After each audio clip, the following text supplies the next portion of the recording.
vilskettä on tässä vuosien varrella piisannut ja nyt tietysti viime ajat, kun on kuljettu taloudessa alamäkeä, niin vastavirtaa uiminenhan on semmoista kovakuntoisten miesten hommaa ja meillä on hyvä henkilöstö, 40 omaa työntekijää ja 10 vakiintunutta alaurakoitsijaa, kaivinkoneurakoitsijoita ja pieni rakennusliike.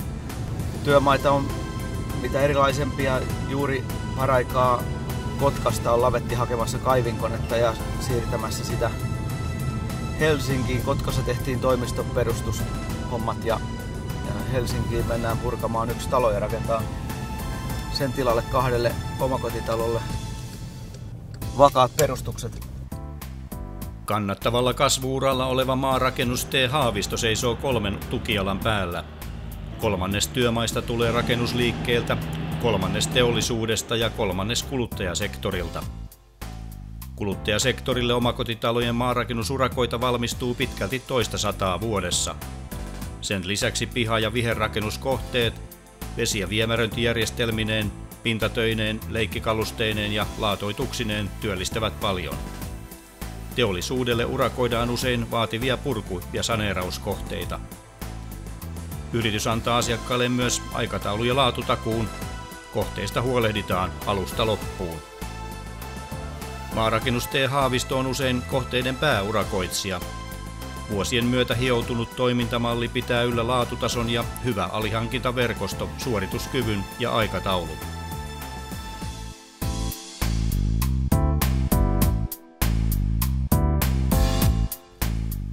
Pienten ja keskisuurten urakkakohteiden kokonaisvaltaiseen toteutukseen ja hallintaan keskittynyt toimintamalli tuo yrityksille niin kaupunkialueiden kerrostalokohteita, maanalaisten verkostojen saneerauksia, autokatosten urakointeja, pihojen asfaltointeja ja viimeistelyjä sekä pientalojen rakennusurakoita.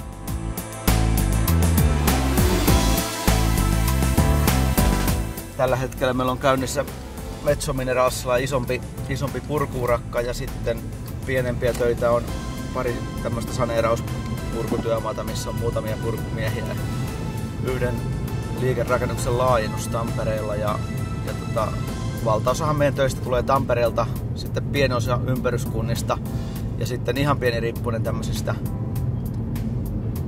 niin kuin isoista kaupungeista jostain muualta päin Suomeen, kuten nyt tämä Kotka ja Helsinki. Ja kesällä käytiin Keravalla kaivaan 3 koulun pohjat ja paraikaa ollaan Akaaseen tarjoamassa. Hämeenlinnassa piipahdellaan muutama kerta vuodessa, mutta enimmäkseen tässä lähistöllä ollaan.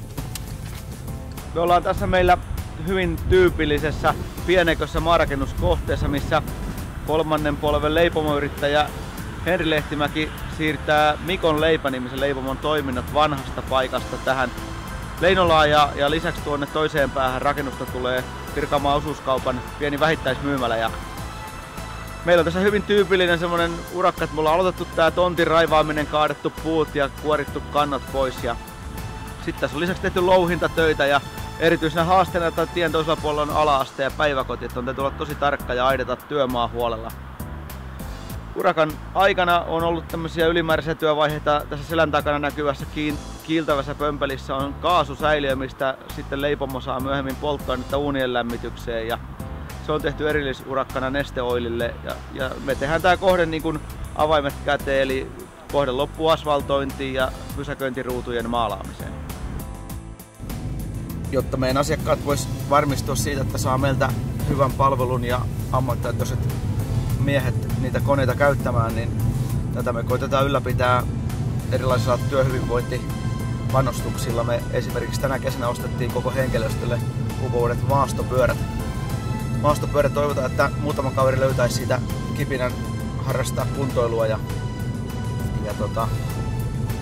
koitetaan tällä tavoin saada toisaalta myöskin semmoiset henkilöt, jotka harkitsevat meidän yhtiötämme työnantajana, niin saamaan kiinnostua meistä ja koitetaan sitten sitä mukaan kun on kasvettu, niin pystyä sitten tavallaan valitsemaan niin sanotusti parhaat päältä. Maarakennus T. Haavisto pyrkii suoriutumaan niin pienistä kuin suuristakin tehtävistään hiukan muita nopeammin, hiukan laadukkaammin ja hiukan ammattitaitoisemmin. Rautatiealueella kun on tehty töitä, niin siellä on tosi tiukat turvallisuusvaatimukset. Samoin meillä on puolustushallintoa asiakkaana ja erilaisia valtion kohteita, niissä täytyy olla viimeisimmät työturvallisuus ja erilaiset taitokorttikoulutukset ajan tasalla ja lisäksi sitten ammattipätevyyksiä, mitä kulloinkin tarvitaan, niin niitä henkilöstöllä on ja lisää hankitaan tarpeen mukaan.